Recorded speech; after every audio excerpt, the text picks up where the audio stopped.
High noon and welcome in. It's the Mason Crosby Show. Mason just disappeared and came back. Lunges yeah, in the middle of he's doing lunges. No big deal. Yeah, he's just getting ready for my my coaching debut. Oh, Man, we got some traction with that. Mason Crosby Show live from whatever facility I'm coaching at next year. That's what's happening. Wouldn't it be nice if it was just the Titans? If like the Titans could that just would be call nice and be like, I could live at home. I could stay home. Everybody's happy. I could still schlep all the kids around. By the way, if you missed yesterday's show, Mason Crosby said he is open to a special teams coordinator job. Just give me a call. At the right number in the NFL. We didn't talk about college. Like, I assume you don't want to go like D3. No, I'm either going to the top or I'm not stepping in. You go D3 in Nashville though. Like if you got to stay home. And just like, I don't know. I'm putting words in your mouth. You're now. just like making you're throwing words in my mouth on that one. So we've got that going on. And then I can't be the only one who woke up today and is like, I know we joke around while we're watching the Packers blow a lead that like I hate football and I hate sports. But today I kind of hate sports. Like, really? I feel like today, like yesterday, I was still hungover from the disappointment. And there was Matt LaFleur news that they're working on. And today I'm just kind of like, man, sports are dumb, and I'm just mad and annoyed that 8 teams get to still play. I'm sad for Aaron. Like, I don't even like Aaron Rodgers the way I used to like Aaron Rodgers, but I'm still sad that his last pass in the NFL, like Brett Favre, is going to be a pick six. Wild, right? Like, that sucks. You don't get to choose how you go out. If that, seemingly was his last throw, and right. To have a pick six, it's just like the guy that does not throw interceptions and throws a pick six on his last Father throw. Time's undefeated, as we all know that. So I'm just kind of like, I feel malaised today. I came in singing Backstreet Boys just to like lift my spirits a little bit. Okay. That it was number 5. He killed my brother. Oh yeah, I totally forgot we were doing that. The scene from Brooklyn Nine-Nine. Yes. But like it was 7 to we could talk about last night's game later. But I think we're still like in this cloud of Matt LaFleur's future and the Packers' future and offensive coordinator and special teams coordinator. Like, why hasn't Bisaccia been fired yet? Like, do they have to extend LaFleur first before they decide what to do with Bisaccia? Can't they just kick his ass out of town? I think those decisions will be coming pretty soon. I do think they have to decide on the head coach first, because that's so important. Do you have the general manager? Do you have your head coach in place? Now it's up to the head coach, right, to decide who his coordinators are going to be. And if LaFleur is getting an extension or is the head coach moving forward, he needs to make some of those decisions, right? Like it is time to make some changes and some decisions. Every good coach, every coach that has a long run in this league has to make those tough decisions, and this is that time. Yep. He called out the offensive line, not making the right calls, doing the right things. That falls on somebody. So somebody's head's going to roll, just like it did in Seattle in 2014. Sean Slocum gone after that season, right? Right. And had all that not happened, he would have still been the coach. I believe he would have probably still been the coach had we not blown that game on the field goal, fake field goal, and the surprise onside. Right. So, yeah, now it's another one of those things. It's not Bisaccia's fault that McManus missed those field goals or any of that stuff, but it's just like, all right, that needs to change more than likely. Once you decide who your head coach is going to be, you have to make that call first. And you know how Green Bay operates. They're not gonna let that roll for too long. We're gonna know here. I hope so. I hope by you're the right. end of the week, I would think. I'm a little nervous about it, like just because it seems so obvious. Like whatever happens with LaFleur, like part of the negotiation with LaFleur has to be like, you're not allowed to bring Bisaccia back. You need, like, Stenovich is a good guy, but you actually need an offensive coordinator who can offensively coordinate this team. You need an offensive line coach need somebody who knows what they're doing, who doesn't just put Elton Jenkins at center and think it's going to work. And then while it's clearly not working, sticking with it because I'm such a stubborn ass. I'm mad today. Yeah, 2 A-bombs. I love it. I didn't know I was let's this go. Mad. I did not know I was this mad, Mason. I didn't know you were this mad either. But yeah, I don't know if they're going to go that route. And I hate talking about any player, any coach, losing their job. Like I hate it so much. I've been fired, because I've been in that. I've been in those rooms. I've had great coaches, great friends, people that have left teams, not because they wanted to or any other reason. And sometimes guys were cut loose that like I felt like it shouldn't have been done. Right. So I hate this part of it. I care about those guys. I know those guys, well over the years. But let me go back to when Matt LaFleur took over as the head coach, they bring in Nathaniel Hackett. Mm-hmm. You bring in Patton. You bring in veteran guys. We had Sean Meninga as the special teams coordinator. LaFleur didn't necessarily want Meninga as the coordinator, but it was like, nope, we're putting established veteran guys to lead you, like help you get into this thing and get into the rhythm. Why? Whatever anyone believes about Hackett as a coach, as like the X's and O's, what he did at Denver, how he was at the Jets, Hackett kept LaFleur accountable. Like that was his job. Okay. He would go into meetings and be like, nope, this is awful. He had Aaron, like Aaron had his ear. They had a relationship where it was just like, nope, Aaron doesn't want that. I don't like that. Like, so you have to have somebody. If LaFleur's going to call plays, he's going to create the offense. That coordinator has to be somebody that will go to battle against him and have the confidence to do so that it's like that tension is good. I think what happens, like when you are a coach for a long time, it happened with McCarthy there in Green Bay. You get people around you that are yes men, are there because you've given them an opportunity, something like, you promoted up within, and it's like, man, I'm happy to be here. I'm not going to ruffle feathers. I'm not going to do anything to mess this opportunity up. That's when you lose accountability and you lose responsibility, right? So I believe that the next coordinator, the next whoever, and Bisaccia is that guy. Don't get me wrong. He's going to go to battle, but he also felt like he started getting deflated with some of the conflict and some of the no's that he got on who he could put on the field. So next offensive coordinator needs to be somebody that's established that can say, we're not like this doesn't look good. This isn't right.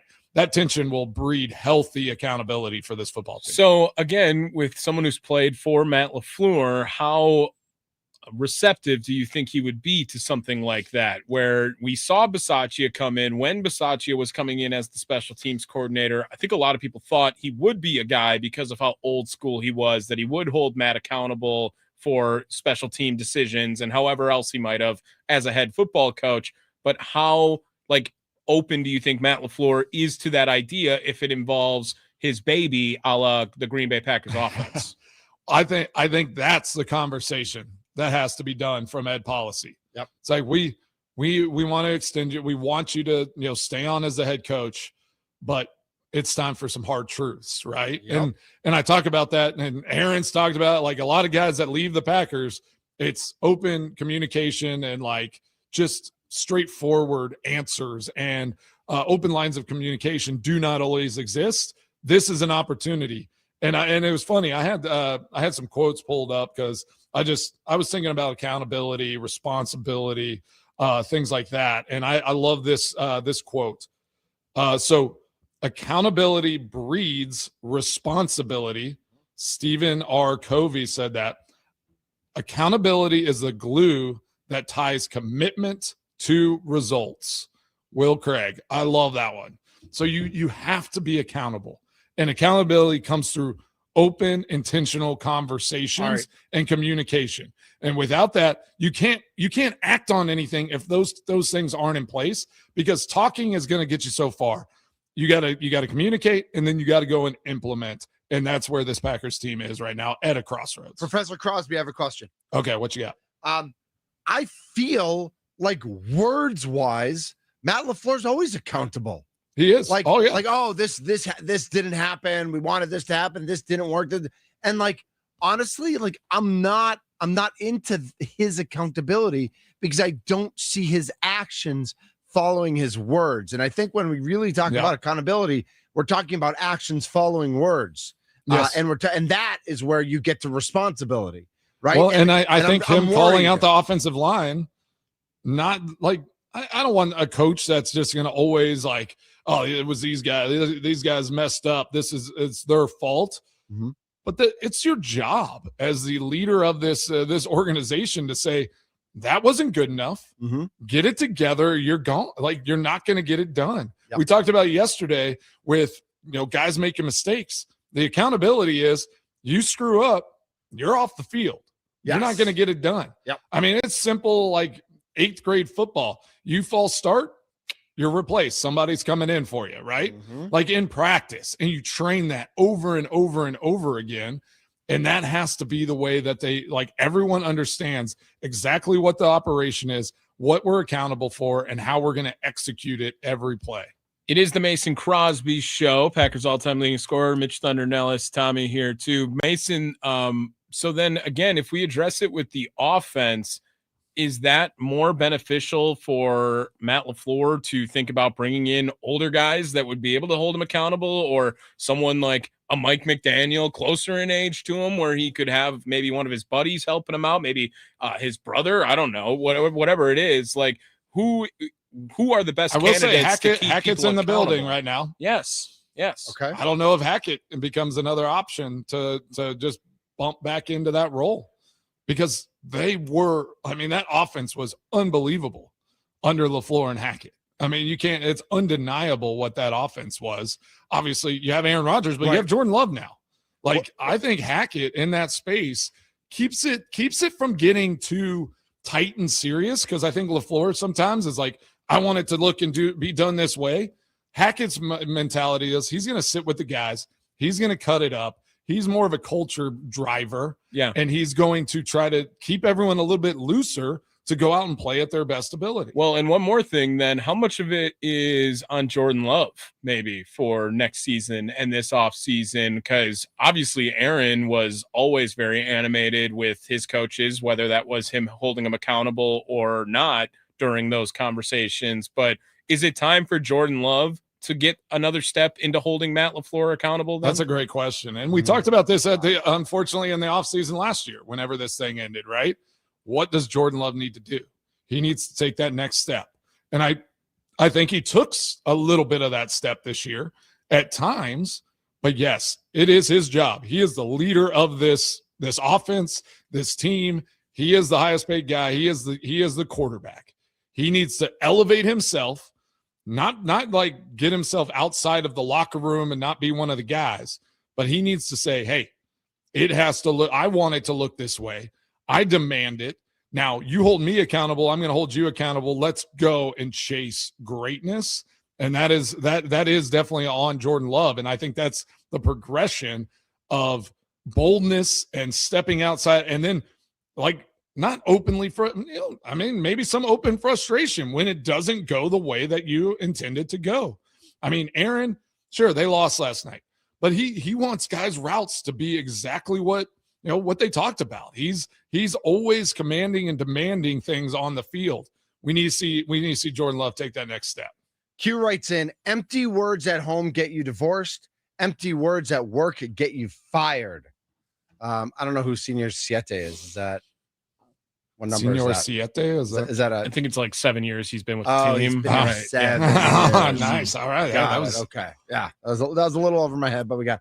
I mean, and I think that's what we're looking for from Jordan Love as you guys transition this this conversation so seamlessly is what is he hearing from LaFleur, and how is he growing his and Q says he's Mr. 7 seed. 7 seed. How is he growing? Whether it's his legacy or his standing among quarterbacks in the league.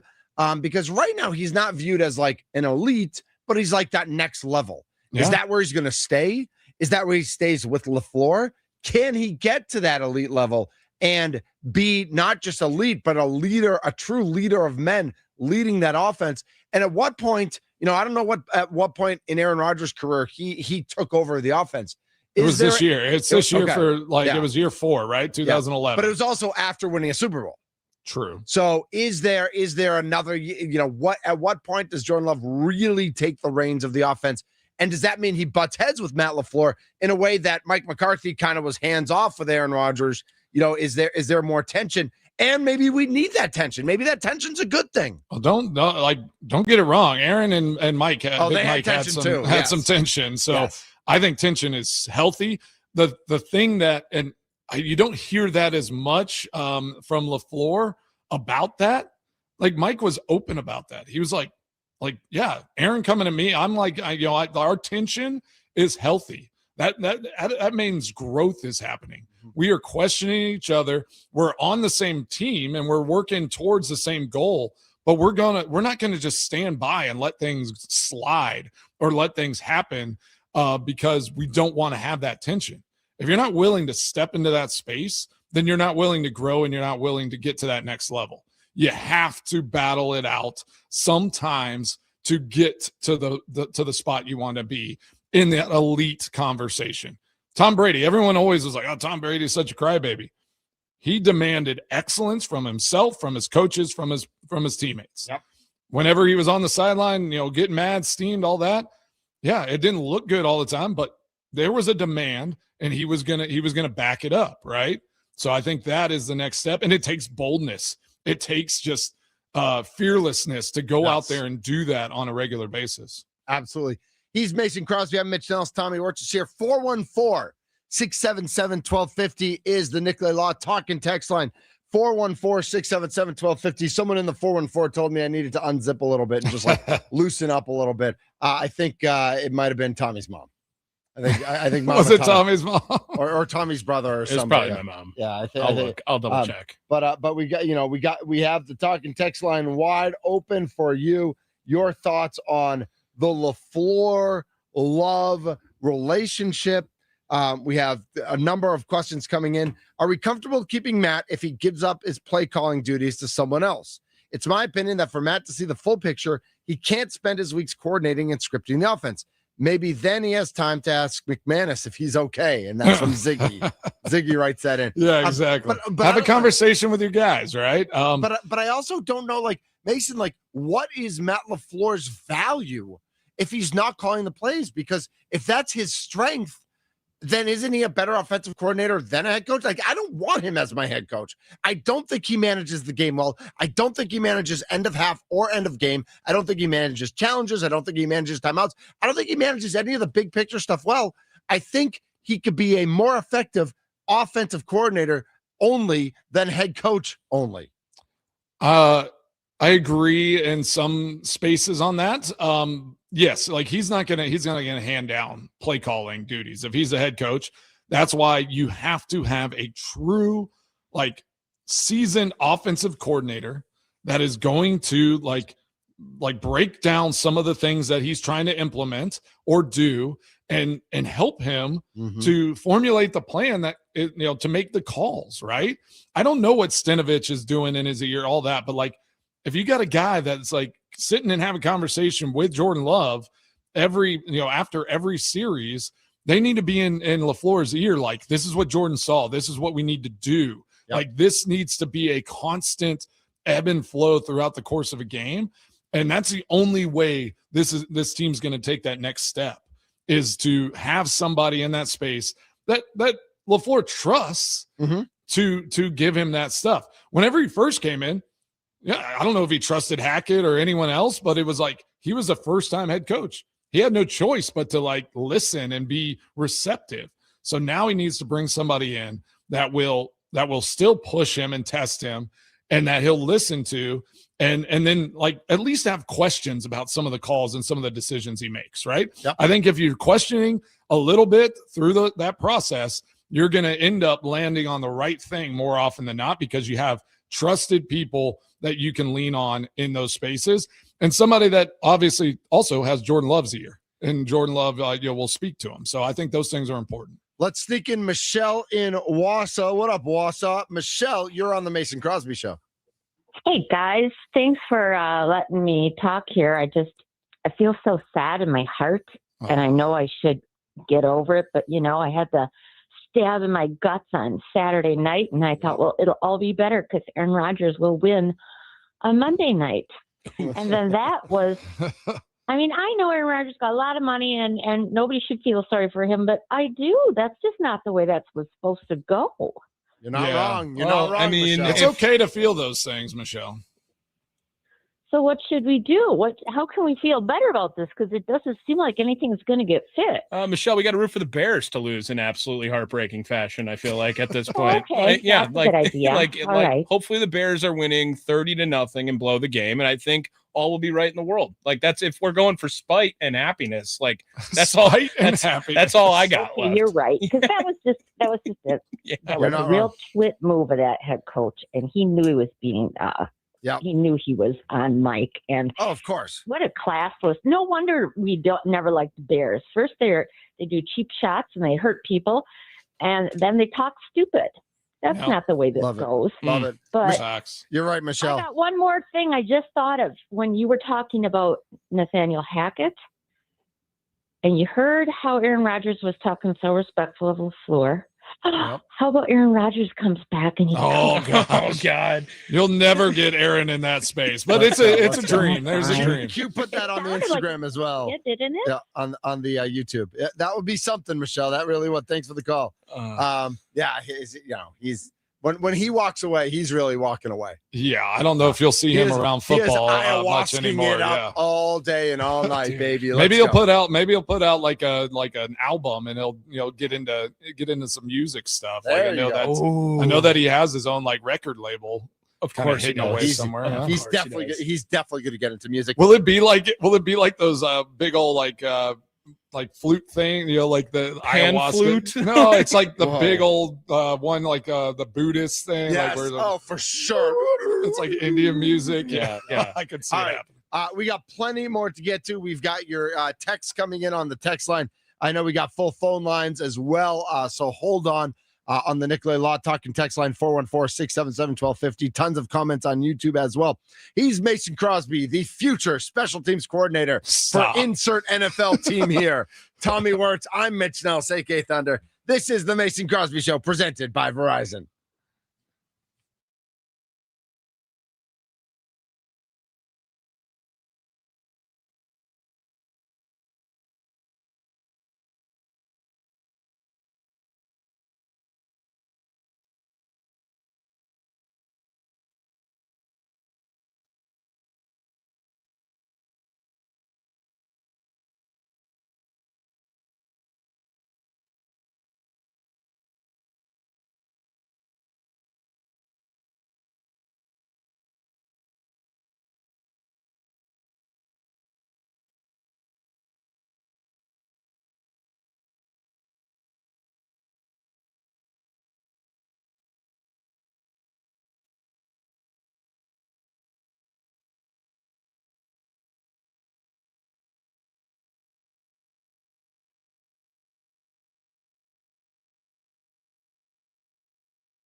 This is the Mason Crosby Show on the Wisconsin Sports Radio Network.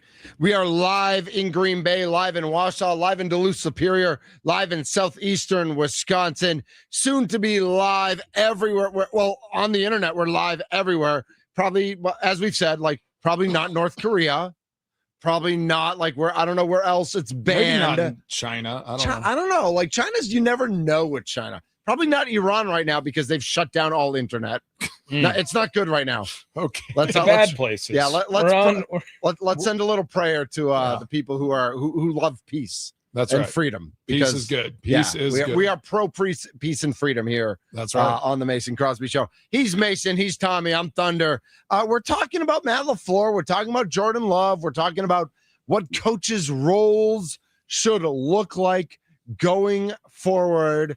Brett writes in on the YouTube channel, the Mason therapy session should be a segment assisted by Thunder and Tommy. I love Mason. I love that you are this voice that we have here. And like, I'm not going to get sappy here for a second, but I am. Like, no, thanks. I love that you've made the decision to not just do radio post-playing career, but really lean into it and really like, not just like, you don't just show up. Like you work at it. You take it seriously. You're almost the anti-Pat McAfee who is a joke. He's not a joke. Like I know he works really hard, whatever. He just but he's a comedian. He's a comedian that right. loves to talk around sports. Yeah. Yes. You on the other hand, you take things seriously, and it's been a wild ride. So it's been fun, guys. In a good way. This isn't goodbye, is it? No. Well, I don't know. You never know. We got a meeting in an hour and a half. Oh gosh. I agree. Like it's obviously it's really important to me. Just like whenever I was playing, it's like if I'm going to step into something, I'm going to try to do my best and be my best at it.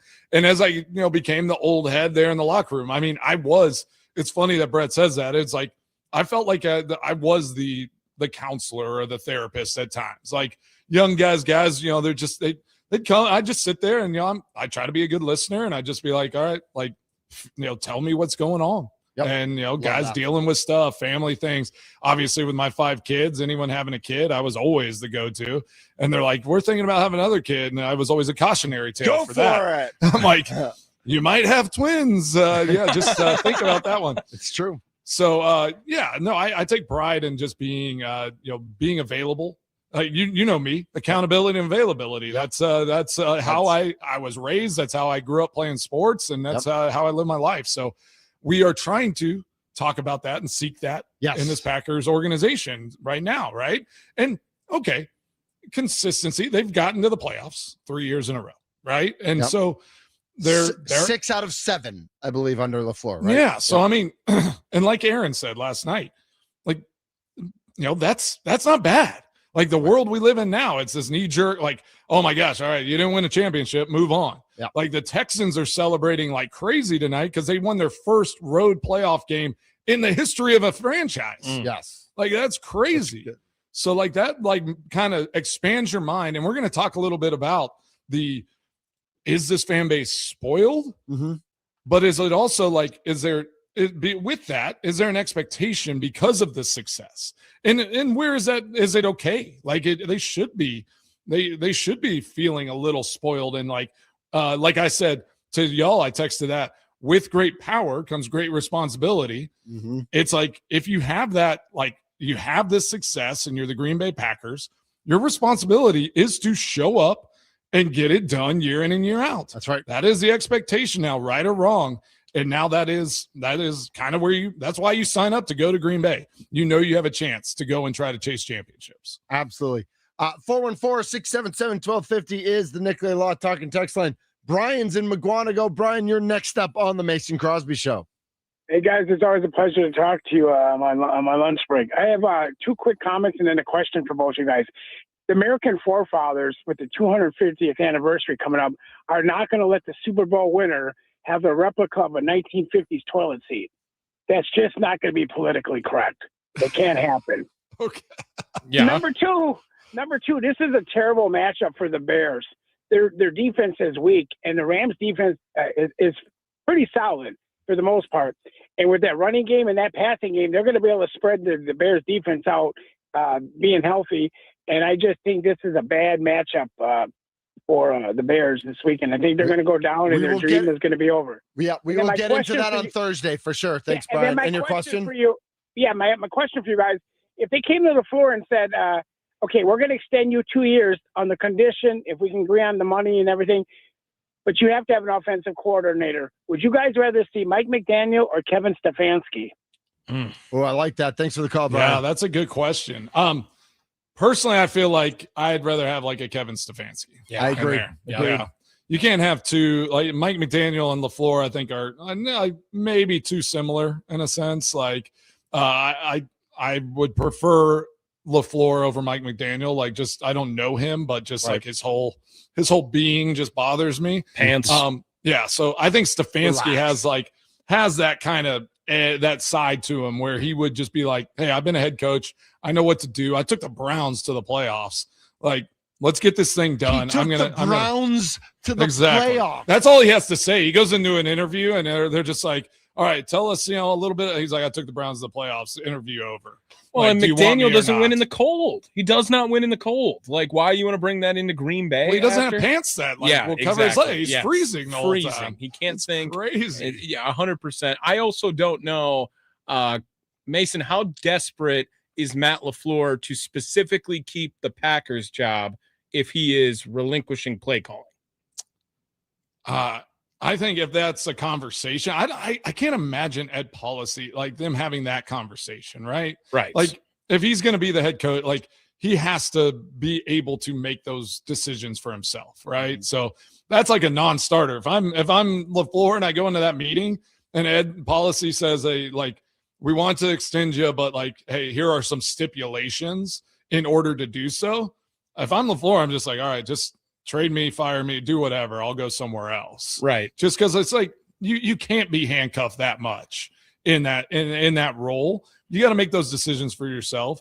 I hope he does some deep diving like you do every offseason. But it's like, hey, all right, what can I do better? How do I how do I call plays better? How can I be better in critical situations on calling simple things like calling timeouts, throwing challenge flags, like game management things. And then really soul search and like search your staff and say, is there some fat? Is there some personnel or people in this building that maybe we don't need or unnecessary or too many voices? Because I do think so at times, like they're making new titles up there all the time. It's like, director of player, development personnel, sure. And like vice president of running backs. I don't know. It's like they make up titles just to get people in the building and give guys opportunities. And all of a sudden now you got all these voices. So that needs to kind of streamline and clean up, I think, in my opinion, to where it's like, this is the one voice I'm focused on and listening to. I'm an ultimate decision maker, but I'm going to lean into these people that I trust that I'm bringing in here to help us get to that next level. Nate in North Milwaukee texts in. Remember, it's 414-677-1250, the Nicolay Law Talking text line. Unfortunately, if we're keeping Matt, then we need to add some coaches or players with some toughness. Special teams, offensive coordinator, or offensive line coaches should be gone and don't hire from within. Get new voices. I would like an offensive line coach who had a successful career in the NFL. I don't know what you think about, like, does somebody have had to play? Do they have needed coaching experience? Like what? I don't know where you fall on under Joe that. Thomas up there, yeah, or Mike Wall. No, Spark had Mike Wall on yesterday. Mike Wall's good. Hey, Mike, how about you be the coach? No. And Mike didn't say no. Al is in Cedarburg. Al, you're next up on the Mason Crosby Show. Hey guys, thanks for taking my call. Sorry if the wind is noisy. I'm literally walking my daughter into kindergarten right now. Good. Love that. Wanted to just touch on a couple things here really quickly, if I can. I haven't been, sure.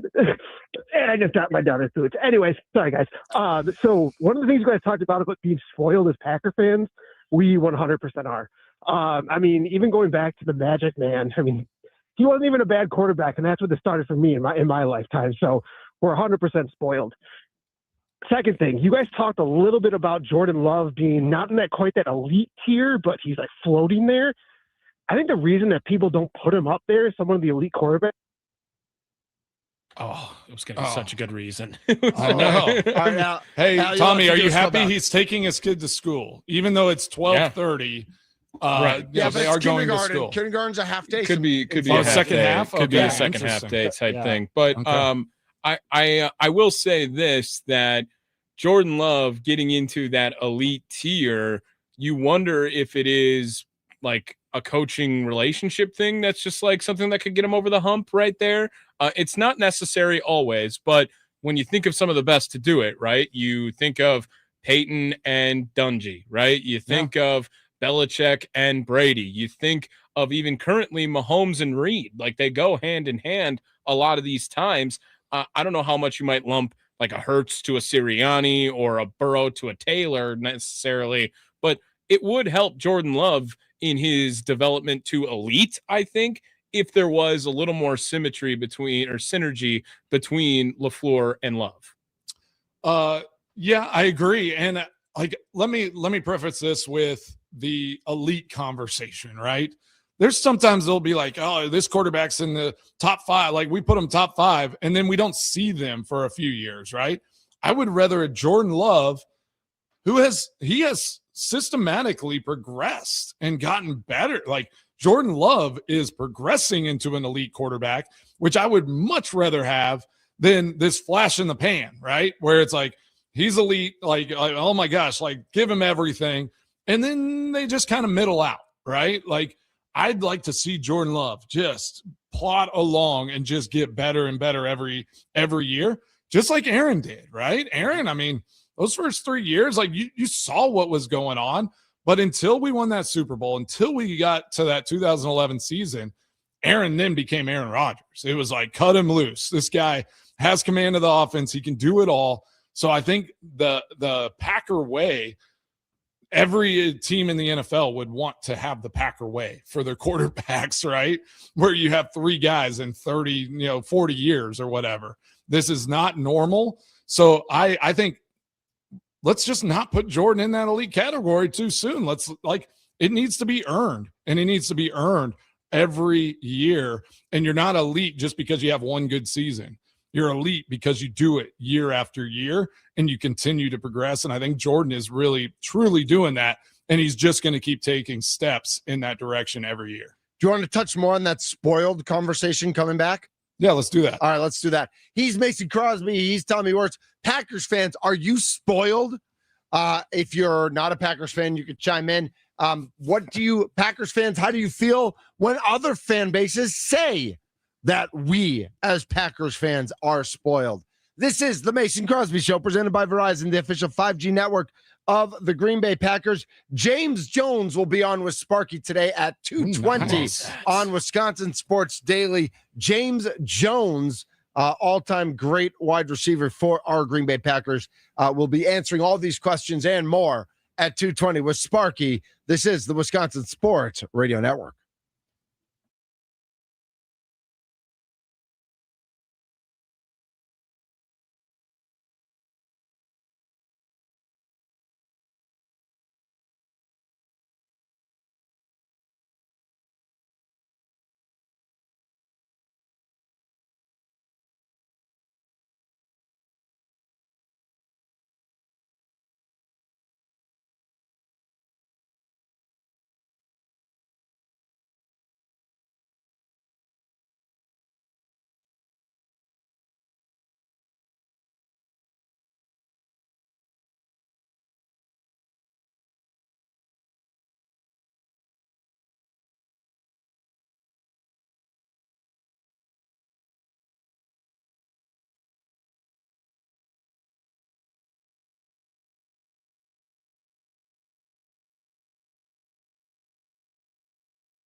Hey, everybody, it's the Mason Crosby Show, and you missed the amazing announcement from yesterday. Tim Allen has joined the Wisconsin Sports Radio Network. Catch Tim Allen and Tommy the Machine Gun Wirtz starting this Wednesday and every Wednesday from 5 to 7 for Hot Stove Weekly. That duo will also be doing the Potawatomi Sportsbook post-game show this season after Brewers games on the Wisconsin Sports Radio Network. And Tommy will still be doing the pregame show. So Tommy is basically, as much as Tim Allen has been, synonymous with Brewers baseball for 21 years, Tommy is like catching up by doing pre and post. Well, I mean, by the way, there's a lot of 1 o'clock games, so we're just going to lose you, Tommy, like for half the off season here. I guess. Well, I wonder what happens. What did we do last year? Because I'll just produce. It's can fine. you not do West Coast games? Can we request for you not to? Last year it felt like the West Coast games were not that abundant. Like, didn't feel like there was that many of them. Right. And I don't know what the schedule is off the top of my head right now. Pre-game, not post-game. Right. So that's easy. You're not on at 1 a.m. Yeah, I know. That's easy, Tommy. Relax. I mean, yeah, exactly. Yeah, I'll figure it out. If You're anyone can figure spoiled, it out. Tommy, just like all of us fans. Maybe the network you could spoiled. be laying brick, bro. Yeah.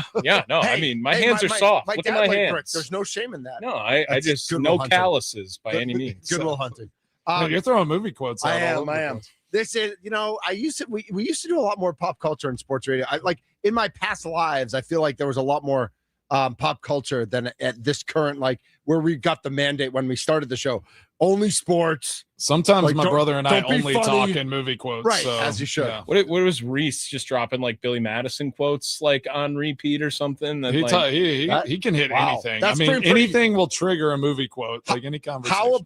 How about like putting Reese into a box right there? Oh, he must be Adam Sandler movies, and that's He's a it. goofy guy. Reese Crosby. Goofy guy. What we got to get Reese on now that it's the off How have we season not too. had Reese yeah, we on? still Yeah. haven't had Reese. What It's are you time. doing here? It's time. Yeah, like It's time. once after the Super Bowl, we'll get Reese. I was talking to I texted him the other day and I was like, dude, we got to have like a brother, like a segment, like once a week. So I'm going to keep working on him. Just see like, hey, just carve out once a week. We'll get a sponsor. We'll get you paid. It'll be good. That's a different time zone every week for this That's guy. fine. It sounds That's like. fine. So I mean, We'll call him. He has to be ready. We've got a lot more people coming in on the Nicolay Law Talking text line. Still more people wanting to talk about Matt LaFleur. We are asking the question, Packers fans, do you feel spoiled? How do you feel when the rest of the country tells you you are spoiled as a football fan because you've gone from Favre to Rodgers to Love? But quickly, I want Brett on the YouTube channel did ask, Mason, out of the offensive linemen you played with, he asked, did any express interest in coaching? But I like his second part. Who would be a legit option? Like who that you played with, like, do you think has that coaching the bug? coaching mentality? Yeah, the mentality. Yep. Gosh, it's tough. I could see a guy, honestly, like a Lucas Patrick, Okay. being a coach someday, just because his, again, talk about like a culture builder, like a guy that is gritty and tough. Like he's played 10 years as a tryout player. Yeah. Like undersized. Everyone always, looking at him as like, oh, he's not gonna make it. And like that mentality can go a long way, right? Like just I'm gonna keep grinding. Like let's get to work. Let's do it the right way so we never get replaced by our own doing. So I think somebody like that. We had some great ones. Scott Wells. oh, that was the name I was thinking. Man, Scott I swear, Wells would be like, and he coached here at Brentwood Academy, and he's a wrestler. So like, that toughness of just like get in the trenches, like battle it out, like never stop, knowing what you're doing, knowing leverage, knowing all those things. I think he would be an awesome coach as well. Nice. Yeah. Q writes in, I'm spoiled and plan to stay that way. Other fan bases don't get it and should not try to get it. And I 100% am on with Q. Heck yeah. I don't care that other teams and other fan bases haven't had the quarterback success that the Green Bay Packers have had. Like, that's not part of my fandom. That's not part of my equation. I cheer for the Green Bay Packers. If they have had great success at the quarterback position, that doesn't mean we're spoiled. Well, that's just our reality. And especially because the blueprint has been laid out for entitled fandom for the last 30 years. Like they have the recipe. It's figure out the quarterback position, overlap it with the previous quarterback position, and build around that. And they've tried their best to do it this year. They came up short, and they've tried their best for the last 4 years, and they continue to come up short realistically. So when there is such a clear blueprint for being a spoiled, entitled fan, follow it. And if you don't execute it, then there's a reason why people are angry with your performance. I love that. Yeah. I think it's expectations, right? Too. It's like they're spoiled because of the success. The expectation now has been, well, we've won Super Bowls, we've had great success, we've dominated the North. So yes, like again, with great success comes great responsibility. Like you need to take advantage of that, and you got to lead this. Like this fan base isn't going anywhere. So it is the responsibility of this organization to go out there and win championships, and that's what they have to seek now. Yeah, I think that's I think that's the way. Yeah, and Tim says I didn't feel very spoiled in 2014. All right, I'm done with 2014. It's 2026. I'm over. Right. It's over. Sorry, Timothy. We're on to coordinator Crosby. All right, man. Like figure it out. Dominique Yates, the Milwaukee Journal Sentinel digital reporter for our Green Bay Packers, will join us on the other side of this break. We're headed into the second hour of the Mason Crosby Show, presented by Verizon.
A Super Bowl champion. The Green Bay Packers have won the Super Bowl. The Packers' all-time leading scorer. A game winner for Mason Crosby. It's time for the Mason Crosby Show with Mitch Nellis, presented by Verizon, the official 5G network of the Green Bay Packers, on the Wisconsin Sports Radio Network, powered by the Potawatomi Sportsbook, and on the free Odyssey app. Welcome into hour number 2 of the Mason Crosby Show, presented by Verizon, the official 5G network of the Green Bay Packers. I'm Mitch Nellis. He is Mason Crosby. Tommy Wirtz is here as well. 262 says, we've been spoiled, and I do not take that for granted. 414 says, these people do know that fan is short for fanatic, don't they?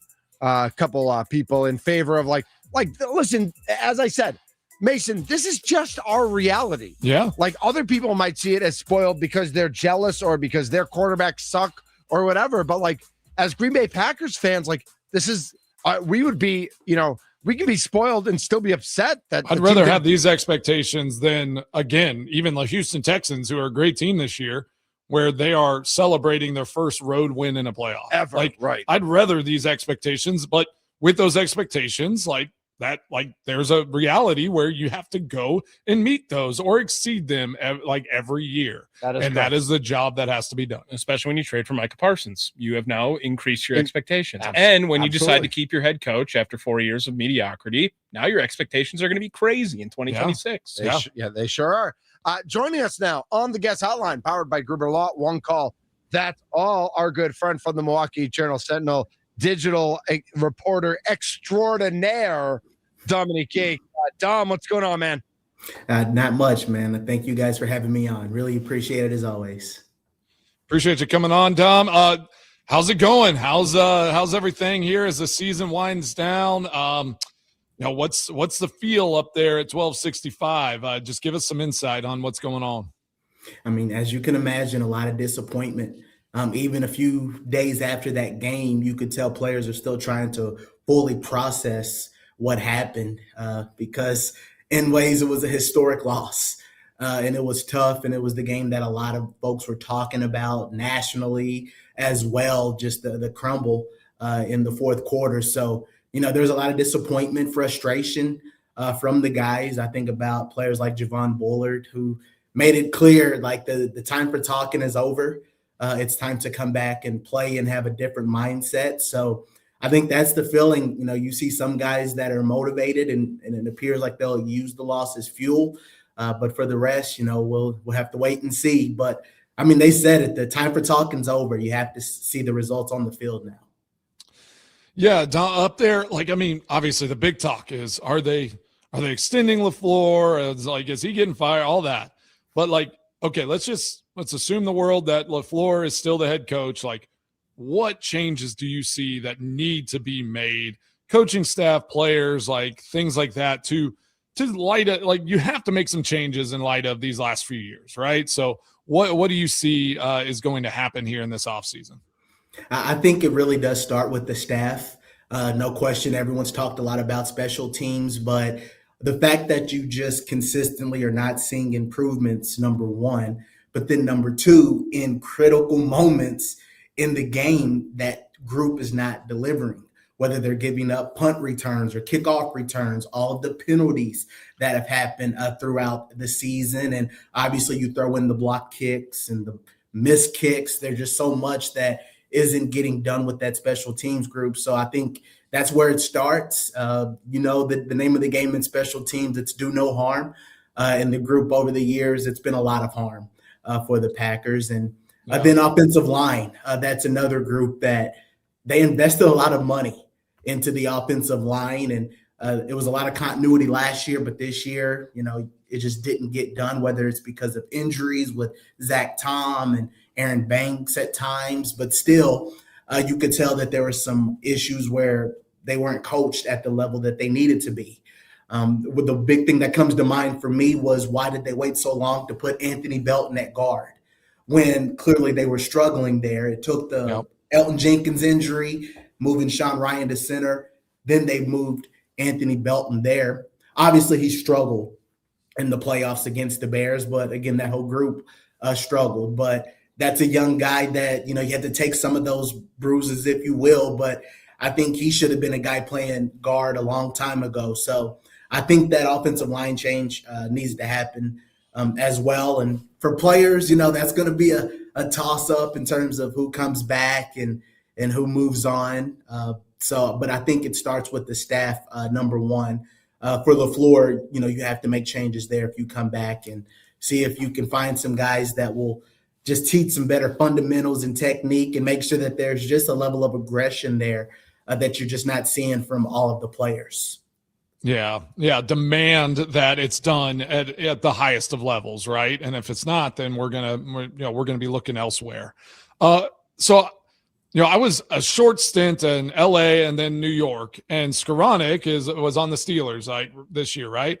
And he made some big plays in the game last year. He's a special teams ace. Simmons was at the Giants when I was there, and both those guys would actually come in and watch film with the specialists, and they knew that their role on the team was to be a special teams ace. Like, this Packers team doesn't have that, hasn't had that in a while. I know whenever Bisaccia got there, he brought Keyshawn, he brought Levitt, he brought some guys from Oakland that were like his guys that he felt were special teams aces. Nick Neiman was hurt, and he was supposed to be one of those guys this year. But. And then it's like, it's like injuries. Levitt starts playing more on defense. Keyshawn gets, and it's just like they never have reestablished that we need special teams guys. Like, do you think that's something that needs to shift if we ever want to see a difference in the special teams? Oh, yes, you have to. So obviously coaching is one element to it, but it starts up top with the organization in terms of finding ways to trade for and draft guys that are really good at special teams. They tried it, bringing in McCole Hardman, and, he didn't make it through a preseason, but it was ironic to watch him this season have some success in the return game. So, but I think they need to do a better job in investing in some of those guys, because you saw throughout this season, it was a lot of experimenting. They had Matthew Golden on punt return. Then he takes the big hit, makes a tough decision in Dallas, and then you don't see him again.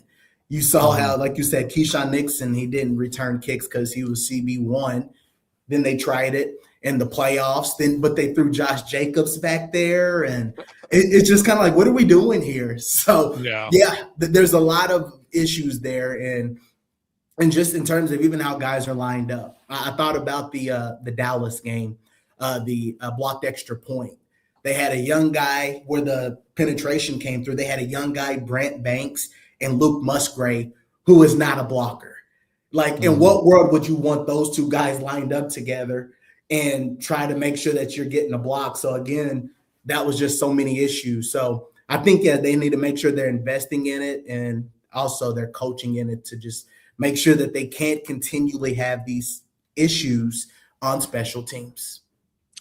Yeah, we didn't talk about this. We didn't really get to it, but I'd be curious. It was supposed to be in our first segment, how you would grade this season for the Packers. Scale of 1 to 10, A/F. Like, how would you grade this season overall for this Green Bay Packers team?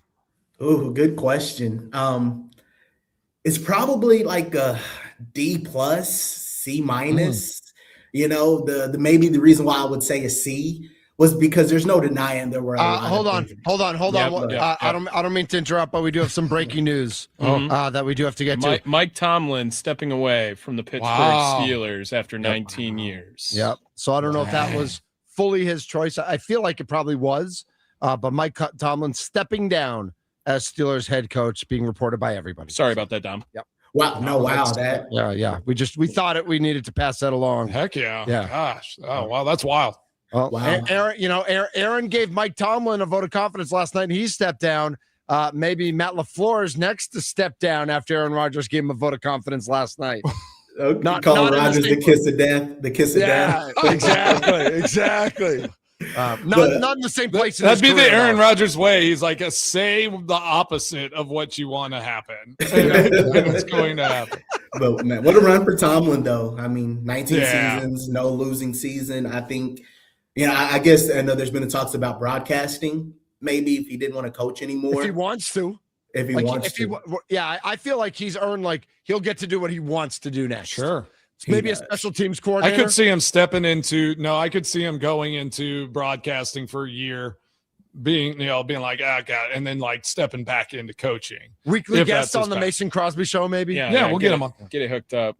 Dom, what do you think about and somewhat Brett Roll on YouTube says Big Mike to Pittsburgh? Do you think Mike McCarthy is going to be called home? I don't hate it. I don't hate it. I don't either. I mean, he's that's a good fit. He's got not only the resume, but he gets the most out of players. I mean, there's no denying that. And his knowledge maybe might even convince Rodgers to try to come back for another year. Well, I was just going to say, does that mean Aaron is playing next year or is not playing next year? That feels like that could go either way, right? It'd be a great sell. I mean, like one more run with your former coach and see if you can try to, get rid of the playoff drought. Crosby's doing leg swings underneath the I know chair what's going now, on. just warming up a little bit. Do you need a coordinator, Big Mike? It's a quick flight to Pittsburgh. I can be there. Yeah. Well, I can't lie. It's so funny though, thinking about everything with kicking when McManus missed some kicks. I got on Twitter during the game. I think someone tweeted at you, Mason's like, "Hey, are you up? Or are you free? Are you available?" Man, I not to be petty, they had my number, and they just never called. So, this sometimes things happen for a reason. I hate it. I appreciate McManus for he's owned it. That's you can't get on somebody whenever it's like, hey, like I was in the moment, I didn't get the job done, and that's that's all you can do in those moments. There's not much else that you can do. If you go the other route, you're out of a job really quick, right? Like you saw it. I think it was like to go back to what was the guy's name? We even forgot. Like double doink. It's Parkey. I was gonna say party, but it's Parkey. His comments. I don't know if they would have necessarily moved on. That was an unfortunate situation. But then he goes and he makes comments and does all these things, and then they're like, all right, we don't want any part of this. So. Dom, we got Dom Yates joining the Mason Crosby show. You can find him at it's not the fake Real D Yates, it's at Real D Yates. That's right. Milwaukee Journal Sentinel. The real. That's right. He is the real laugh one. At that. I laugh every time at that because I made that Twitter handle in college, like a freshman year. Yeah, you did. And I just never changed it. And he's the real one. You don't want to be like the basic Ryan Wood where you just put "by" in front of your name. Like that's what all journalists do. Real is better. Yeah, I like it. That's right. All right. So I'm not a narcissist. What do you think the path forward is for this Packers team? Again, let's just LaFleur is still the head coach until they tell us otherwise. How does he go into this offseason?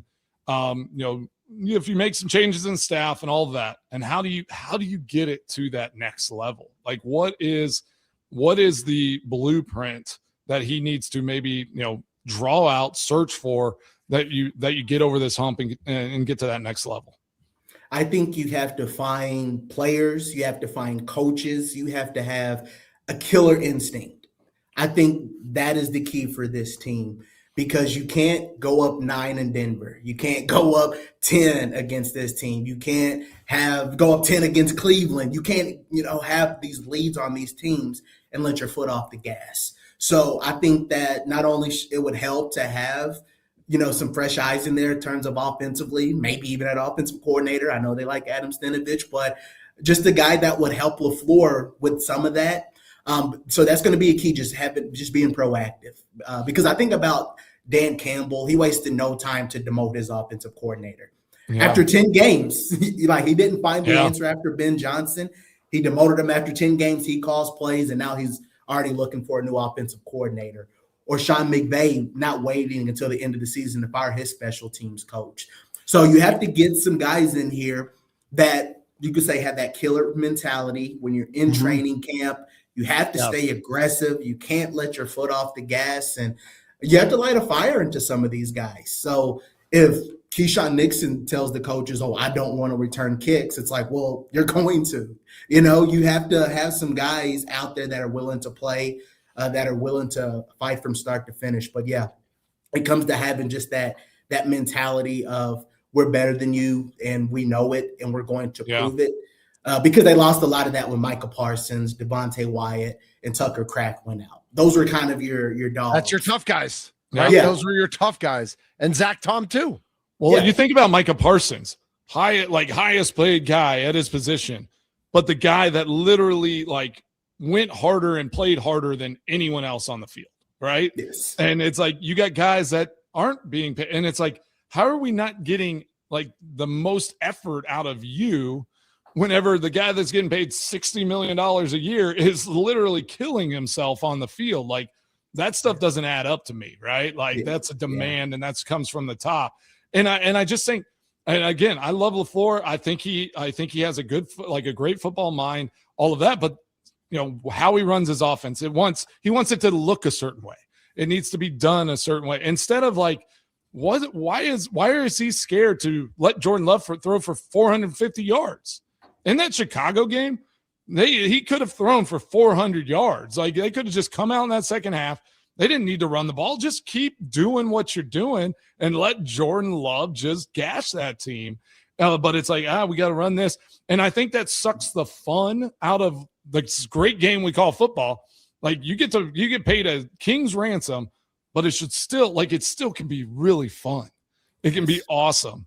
And I thought we had Randall Cobb on and all that. They talked about at practice running 2-minute drills, and they would just Big Mike would just cut them loose and be like, all right, y'all run this, have fun, offensive linemen throwing passes, doing all that. If you lose that aspect of it, it becomes a job. And I feel like that's why this team falters in the second half and towards the end of these seasons, is where you're just now it's just a job. We are just going to work, running the same plays, doing the same stuff, instead of capturing that excitement and saying, we're going to go at it. We're throwing caution in the wind, and we're going at it every day. Yeah, absolutely. I think because, like you said, there's that level of aggression that's missing with this team. And I can see that's just kind of the culture. There's a lack of aggression because, football, there's a place for analytics and all of the fancy jargon, you could say, that comes with it. But I think it's interesting. A lot of times I'll listen to different coaches at press conferences. And, I'll listen to LaFleur going into a game, lining up. It's how are you going to attack this team? What's the key to, picking up a big win? And the answer, it depends on what the defense gives us. Every now and again, you would just like to see a Dan Campbell. We're going to bite off kneecaps, foot on the throat, all gas, no brakes, all of those things. So that's something that I would be interested in seeing, you could say, with the Packers, of just hey, Josh Jacobs is getting the ball, but we're still going to run it down your throat. You saw a little bit of that last year, but you want to see some of that. You want to see Jordan Love say, yeah, I'm taking shots to my guys. And stop us, right? We're going to do our thing, and we're going to do it at the highest level, and we're going to you have to prove you can stop us. We're not going to adjust to what you're doing. Yeah, the offense dictates the matchup, not the other way around. I think that's going to be a key, because there's too much talent on this Packers offense not to be able to do that. Yeah, for sure. Yeah. And I don't think next year we're going to be able to use who knows? They could still be the youngest team in the league, but you can't use that moniker anymore. These guys have played some significant football. For years and years and years, I feel like. So you can't really lean on that as we're still learning and teaching these guys how to be NFL football players. They have significant snaps under the belt. Now it's time to lean on them and say, this is the demand. This is where we're going. Be professional, and then LaFleur has to not worry about if they like him or not. You need to be up there in this position where it's I don't need these guys to like me one bit. They are going to get the job done. They're going to like me when we win the Super Bowl. They're going to like this whenever we have that ring ceremony. That's when we all celebrate and have a good time together. Yes, you say, the player's coach is cool, but again, you need a guy that'll light into you. Andy Reid is not afraid to light into his guys. I think about the last Eagles game where you had Sirianni and A.J. Brown going at it. It's intense. Sometimes that's football. It's passionate. And sometimes you can't be afraid to be the bad guy sometimes. So, yeah, I agree with you. So that's going to be a huge thing for this team. And like I said, I'll be watching it in practice. Will he light into some guys sometimes when things aren't going well, if they drop a pass or miss a block or whatever the case may be? So, again, that's going to be just a huge thing for this team, because it's going to have to be the whole team. You can't just expect Micah to come back and even make the secondary play more aggressive. Like, everyone has to be on board to that mission. Yeah. All right. Dominique Yates joining us on the Mason Crosby Show at Real D Yates, Milwaukee Journal Sentinel. I got to ask you, just when do you think timing is for a decision? Do you think it's going to be quick? Do you think they're going to try to get this figured out fast again? Because I think you have to figure out LaFleur, Goody, who's in charge, so that you can they will have the option and be able to either replace coordinators, replace position coach, replace the things that they need to replace. So do you think this is going to happen fast here within the week? Oh, yeah, it has to, because, while we're doing this interview, Mike Tomlin says he's stepping down. So you got to kind of strike while the iron is hot with some of these coaches. Harbaugh's doing interviews. Mike McDaniels is doing interviews. So you have to make sure you have a coach in place to do exactly like you said. Make sure the staff is ready to roll, because, you can't waste time with this, because you're going to look up and the NFL Combine will be coming up and then the draft. So you have to just make sure everything is aligned. And I think this week you need to know one way or another what's going on with the coaching situation, because then you can see, do you do next with Brian Gutekunst and his contract and so much more. So I think, you have to make some things happen this week just to know what direction to go into. All right. Dom, I really appreciate you, fellas. You got anything else? I don't think so. Yeah, no, I think Dom kills it every time. You crushed we're it. good. Absolutely. I think we need a little more we need more real people. More real, yeah. less buy, more real. Less friends. Yeah.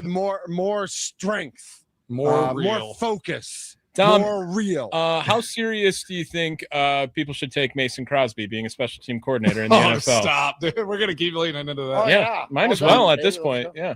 I'm tweeting it as soon as I get off this show. Nice. Yes. Let's get this thing going. Let's build it up. Let's see what happens. If you get a job, man, I swear we're getting you a job. Yeah, Yep. and Tommy deserves a percentage. Yep, you're all coming with me. Yeah. You'll be my consultant. I just want to be the K-ball, breaking the K-balls. That's all I want. Yeah, you'd be good. You'll be his agent. You'll be his agent, right? No, Brian. No, I won't. No, we're good. We're sorry. Yeah, we love you, all Brian. right. Yeah, Appreciate you. Thanks, Dom. Thanks, guys. Thanks so much, man. Thank you. Dominic Yates joining us from the Milwaukee Journal Sentinel, digital reporter for the Green Bay Packers. That means he takes fun video and stuff like that. Digital reporters, he's what the fun guy. Yeah, like Spoon is he's the hardcore writing the articles. Yeah, Dom's the fun video and stuff like that. Yeah, cool highlights. Yeah. Hey, I have a fun story for you from yesterday, I'm and I here almost for forgot a fun about story. it. Yeah, so when we come back from break, I'll tell you Tommy, a fun I'm so story excited. about some people at the Green Bay Packers haven't lost my number. So just a Oh. little teaser. Yeah. Oh, what clowns, man! It's a clown show up there. It's not what you think, All but right, no, it's that's a fine, fun that's teaser. fine. I have a complaint to lodge as well about the organization in Green Bay as well. This is the Mason Crosby Show, presented by Verizon, the official 5G network of our beloved, forever Green Bay Packers. Oh yeah.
This is the Mason Crosby Show. I'm Mitch Nellis, Tommy Wirtz, along with the kicker, Mason Crosby. Great tweet just now by Andy Herman, our good friend, Pack a Day Podcast. I didn't see it. Imagine if I had told you at the beginning of the season, Mason Crosby, that Zach Taylor and the Bengals would go 6-11, and he'd be the only AFC North coach to keep their job. I didn't see Andy's tweet, but I did see that fact that he's like, that's just the Bengals because they just don't want to pay two coaches. They're so cheap, honestly. So cheap. Yeah, like that is. I think it might just be because of the money. They're just like, we'll just let him. They'll let him go through his contract. They're not paying two coaches. No, there's no way. That's ridiculous. As opposed to the Bucs, who can throw millions at Budenholzer and millions at Griffin and hire one of the worst Adrian Griffin retreads still getting paid? Dude, he went 30-13. He should get paid. Like, is he still getting paid now? I'm pretty sure Ron Zook was getting paid from Florida and Illinois when he was coaching at Green Bay. Wasn't Urban Meyer getting paid by lots of people? We need buyouts in the NFL. That's what we need. By the way, $50 million buyouts to fire your coach. Yep, and then you don't have to pay them ever again. Timberwolves in town tonight against the Milwaukee Bucks. For those of you in the southeastern Wisconsin area, I know Rudy Gobert is not playing. He's hit the league number for flagrant fouls. So he's suspended for the game tonight. Anthony Edwards has been in and out of the lineup with some injuries, so I don't know if he's playing. So without Rudy Gobert, though, I think Giannis should go off tonight. He's going to go off. Just saying. I love it. Yeah. Tom writes in on YouTube, 30-13 sounds like a dream right now. Yes, it does. Be careful what you wish for with our Milwaukee Bucks leadership. You might just get it. Mason Crosby's here, and Mason was remembered by someone yesterday. Yeah, well, it's a funny story, actually. So better be. I get a text from Gray, who's the player development guy there in Green Bay. Okay. And he sends me a picture, and then I get a call from like the Packers number. I'm like, interesting. Like the generic Green Bay Packers. And I'm like, okay, number. I've seen this number before. And I answer, and he's like, hey. I was like, all right, what's it? And so, crazy story, 2021, I lost my wedding ring in the stadium somewhere. This is not real. No. This is happening. Oh God. I lose my ring. I couldn't find it. I searched high and low. I had everyone looking for it. Parking lot, on the field turf. We looked through our house. I looked everywhere. Gray found my ring in the player lounge. Somebody, I don't know if they were moving chairs, doing something, cleaning up, and somebody had set it up on a table. And he finds this ring, and it says Mason and Molly 2008, and then my grandparents, because it's my grandfather's wedding ring. Oh my gosh, that they gave to me. That's amazing. To marry Molly. And so I've not had this now for 5 years, and Gray finds it. So that's my it's not them calling for me to be the coordinator, but hey, they do, some of them still have my number up there, which is nice. But I am so excited to get that back, have that, the family heirloom, the wedding ring back on my finger. I guess I'm married again, guys. I mean, it's back. I'm back. You got to get your foot back in the door in some way, right? Exactly. And just the fact that, who would have thought love would be the reason you go back to Green Bay? Love is always the reason, Tommy. Yeah. Love is always the reason. I had a lot of reminiscing. Nate Weir sent me a picture of us walking onto the plane. I mean, I feel missed. I feel missed up there. It's nice. It's a nice reminder. Is this wedding music? Wow. Do I re-propose now to Molly now that I have my original ring back? Renewal vows. All right, renewal. We're now. coming. Tommy, trip to Nashville. All right, renewal. Right. Let's do it at like Margaritaville or one of the bars downtown and just. I was going to ask if you did a renewal of vows. By the way, I just literally Googled classical love music on YouTube. We know. We know what you did. If you did a renewal of vows, where would you do it? Like, where would you do the ceremony? We'd probably go to Italy. Wow, Tommy. Wow. I mean, jeez. Tommy, Tommy, I know you're not eating carbs. Yeah. But would you put that on hold for some pasta? You just eat some great fish and stuff. Dude, that's what I did yesterday. Like, of all the places my 15-year-old sister chooses to go to birthday dinner, it's an Italian restaurant. Yeah. Like, great. Like, let's keep doing that. Thanks for that. So, give me some breadsticks. Yeah. I don't know. 20 years is coming up quick. We're at 18 this year. So, 20 years might be a good one for us. Yeah. 414-677-1250, the Nicolay Law Talk and text line. Tom and Doug both coming in strong on YouTube with some Bucks comments. I know we don't do a whole lot of Bucks talk here while it's Packers season, but Packers season is officially over, so we do have to start paying attention a little bit to the Bucks. But Tommy, we're less than a month away from pitchers and catchers. Yeah, can you believe that? I know. I know you're wearing your gear today. You're fired up. Can you sit up a little bit so you can see the logo? Sure. Yeah. The logo. See, right there. Yeah. See? He's got it all. You can see it. Like he's got the Packer hat, and that's going to transition out, and it's going to be all Brewers all the time. Yeah, first Hot Stove show, Hot Stove Weekly with Tim Allen tomorrow, 5 to 7. So that'll be fun. That'll be great. Expecting a lot of big things from that show. Need any guests? We're probably going to get some in here as far as what I'm hearing. I don't have anything finalized yet, but expect a guest probably every week. Thunder Nellis. And on top of that, Brewers coverage. I said it yesterday on Sparky's show. If you're a fan of the Milwaukee Brewers in this state, let alone this market, you're going to be wanting to listen to our station because no one's going to give them the same amount of love that the Wisconsin Sports Radio Network is going to do. Right. Pregame and postgame coverage of every single game. And on top of that, a weekly show with it. So it's going to be an awesome year. And as Tim likes to say, 2026 championship season starts this week, baby.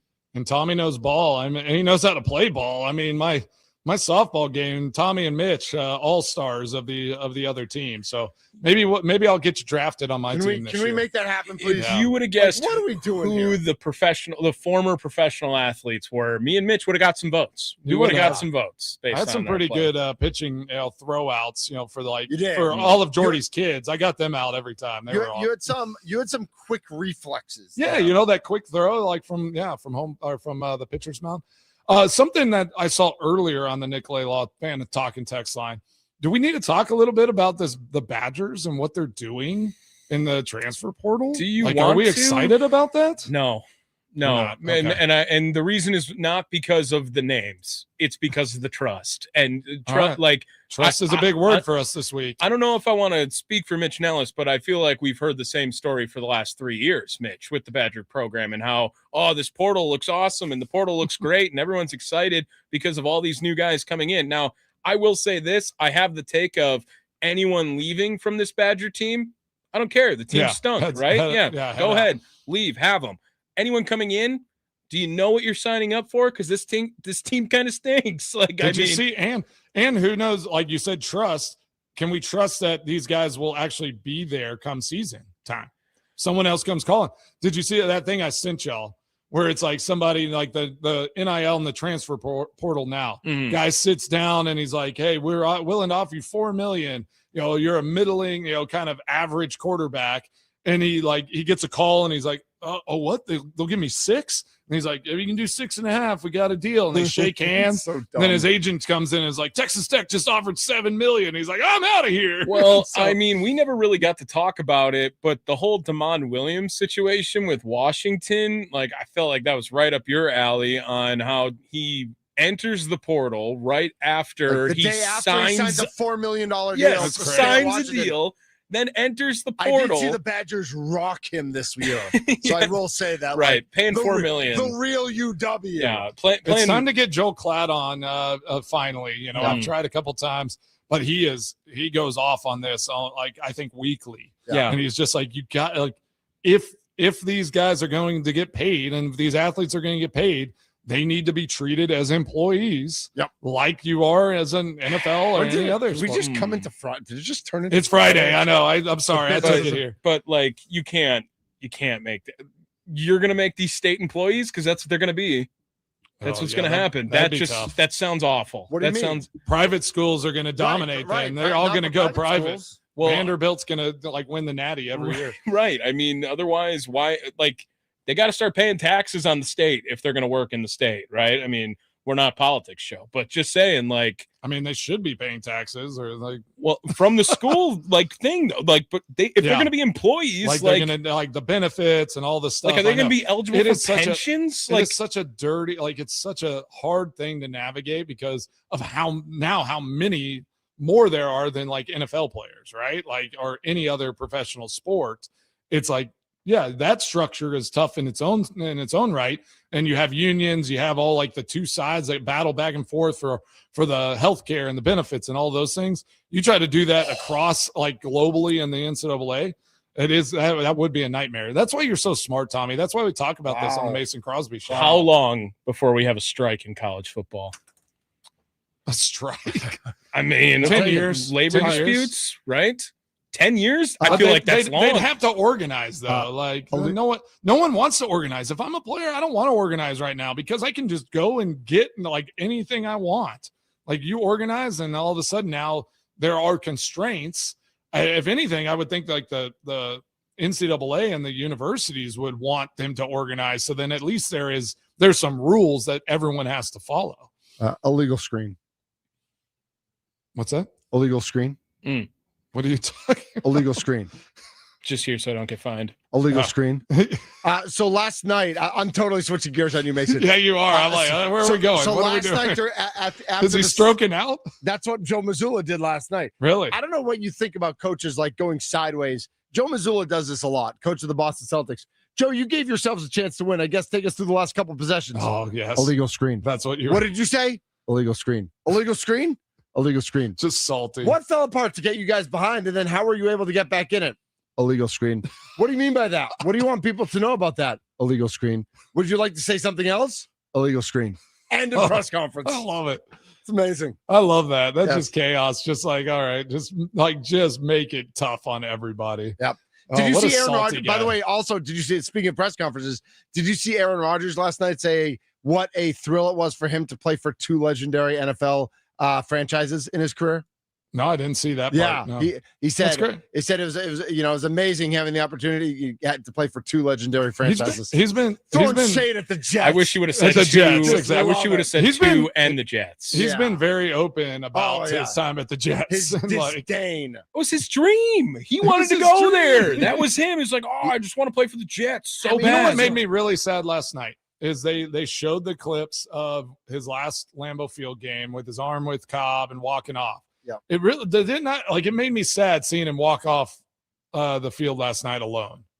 Like it was just I'm like, gosh, that's tough, right? Like it just kind of it's like, man, it's like all that like he played a year there. Obviously, like he seemed to really enjoy it, but it's like now he's walking off this field alone, and that just felt different. And I was like, that moment with Cobb was so special. Well, and you brought it up earlier how you were kind of one of the older guys in the locker room at the end. Well, so was Aaron, right? And it always was a topic of how is he connecting with a younger locker room, being an older guy, right? Just from having to be a 40-year-old talking to a 22-year-old, right? All the time. Yeah. And I wonder if that like just Aaron started to evolve into that being his role. Like he is just the old guy as opposed to like buddy with people who are 18 to 20 years younger than him. And if that took full effect in Pittsburgh yesterday by him walking off the field alone. True. And I mean, you saw like with some of his young players, some of these guys, like you saw the like frustration, like most of the season when someone didn't do something right. Like, so I'm sure there in Pittsburgh, he got some guys around him. Thielen came in. He had MVS for a short time. There were some guys, but I feel like for the most part, he was probably just Aaron Rodgers. Like he was there doing his thing, trying to take this team to the next spot. But I mean, I appreciate his reflective, like kind of demeanor now and like how he's, looking at things. So, it'll be interesting to see what he does here in the coming months. 414-677-1250, the Nicolay Law Talking text line. Remember, James Jones in just about 40 minutes right here on the Wisconsin Sports Radio Network with Steve Sparky Pfeiffer and Wisconsin Sports Daily. So make sure to tune in to number 89, right? James Jones, 89. Yeah. I can't believe Hoodie Jones. I remember I was at the game in Jacksonville when he first came back. Like he'd been gone for a couple of years. Yeah. That game was the hottest game I've ever been to in my entire life. And like at halftime, there was a cloud coming, and then it like dispersed before it blocked the sun. Like it didn't even block the sun. Do you know what I drank at that game? I drank 8 waters, 2 Gatorades, and 1 beer. Wow. Like that, and like paid. Same. I paid. Yeah, I was gonna say you probably had the same. At least The beer on the side. At least the Packers won that game. But I was like, the friend I went with, she ended up like having heat stroke after the game. Oh, Yeah, God. it's a mess. Okay. Well, So She did not have all the Gatorade. She must have had more not enough. beers. Yeah. James Jones should be Packer Hall of Famer, right, Mason? Because we were talking about that, and this guy has just. I have him in the Hall. Very good. Okay. I think he's really good. I don't know all of his right. stats. You gotta look at the numbers. Like where he qualifies. All right. Yeah. Let's Where just is give it he? away. Not No, before you. I get it, but He's absolutely very good. he's very good. Yeah, for sure. Yeah. Yeah, I think that'll be good. We'll look at some stats and say, like, we need to do that. Who's going to be, who deserves to be the next Packer Hall of Fame? Just put Mark Murphy in like 4 separate times so he can pat himself on the back for building a ski hill.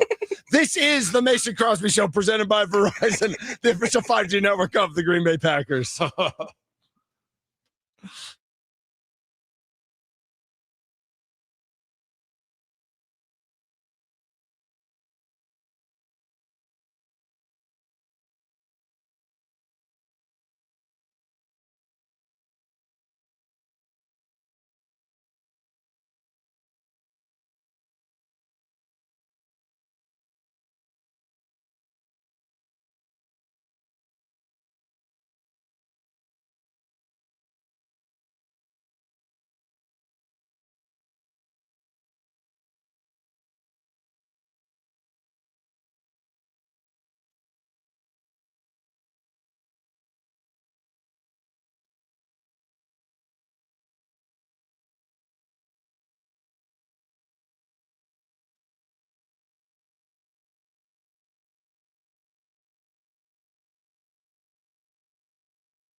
What's on Mason Crosby's mind today? Now I'm thinking. It's time for Extra Points, powered by the Potawatomi Sportsbook on the Mason Crosby Show with Mitch Nellis. Tell me what's on your mind. On the Wisconsin Sports Radio Network. All right. Appreciate everybody tuning in today. Awesome show. Everybody that jumped on the Nick Laylaw Fan Talking text line, came into our YouTube chat. Really appreciate you. That was some awesome engagement. Tommy, Mitch, great as always. I just saw the Chargers fired Greg Roman and their offensive line coach. Oh, there you go. They had Herbert. I mean, Probably. they could teach. They Could move know on what from their quarterback, maybe. move on. wow. Interesting thing about Tomlin that I just saw, that because he stepped down, if anyone wanted to have him as their head coach, they would actually have to trade for him. Oh, because he he's wasn't still fired. technically under control with the Steelers. Just like Sean Interesting. Payton, So that right? means he's definitely going to TV. Yeah, he's Yeah. taking a year off, right? And There's no way, and right? he protected the Steelers in a sense, right? So Yeah. they didn't have to fire him. Like if he does anything else, like they're going to get a benefit from it, right? It's been 10 years since they won a playoff game. that is wild. That's a Like lot. I mean, like the over 500 record It's awesome. in 19 seasons is unbelievable. Yes. But 10 years not winning a playoff game is pretty wild as well. It's Marvin Lewis, like all over again. Same in that division, right? Where Similar, he's similar. just getting there every year with Andy Dalton or Carson Palmer, and then they're losing in the first game on Saturday, like they did every year. They did. So what do you think? Do you think Bengals are going to win that division next year? Then? No. Yes. Yes. Oh my gosh. Yes. No, Zach Yes. Taylor should have been fired 3 years ago. All right. Yeah, but if they stay healthy, they win the division. No, Joe No. Burrow's gonna ask out, dude. That guy is He might. He is could PO'd. be. It Gosh, looks how like. many job openings are there now? Is that 10? Is it 9 or 10, right? Yeah. Did somebody get hired already, though? Did they fill one? I don't think I so. don't think think so. it's No. I 10. haven't seen anything. Yeah, that's Yeah. crazy. That's I've been crazy. seeing I love the tweet of whenever someone gets hired or interviewed rather, and someone being like, we need graphics from companies when they just interview people. Yeah, Like that was exactly. like Sparky interviewed for program director of Milwaukee, and then a tweet goes out Exactly. for it. I do Exactly. think that Aaron Rodgers was a little whiny last night about how saying like football used to be different and it was like Earth used to be different, bro. Like, I mean, Earth used don't like What? like Well, those are those comparable? You just blew his things? mind when he was Yeah, listening to I our did. show I right did. there. But I will say that, like, that was whiny. that could be something though. He's there, like playing with these young guys. Like there is that mindset, right? Like Yeah. he's been through like different, time. Like I know just going to New York, like it was just like, man, this is a completely different locker room. Mhm. Like then even my, the group I was with in Green Bay, because we still had quite a few veteran guys that had kind of been through it. It's a different time in sports, and you got to adapt or you're going to, you're just not going to make it. Survive or die. Mace, what are Survive you or doing die. tomorrow? Well, I was wanting to golf, but the weather's looking like it's going to turn. So I probably have a honey-do list. We'll get this thing done. How many points are the Rams favored by over the Bears? And is that disrespectful to the Chicago Bears? Is it 5.5? I see 4. but Okay. Is that disrespectful? No, I think I'm just asking. I hate this matchup. All right. Yeah. I hate Just- it. for just the Rams. asking. Hate Home it. You team hate it, huh? Home team of 4 points. Yeah, I do too. It's gonna be cold. He's Mason Crosby. He's Tommy Wirtz. Tomorrow is Human Wednesday. Let's all human it up. Give somebody a hug, people. This is the Mason Crosby Show, presented by Verizon, the official 5G network of the Green Bay Packers, who found Mason's wedding ring. Woo! Yes. I was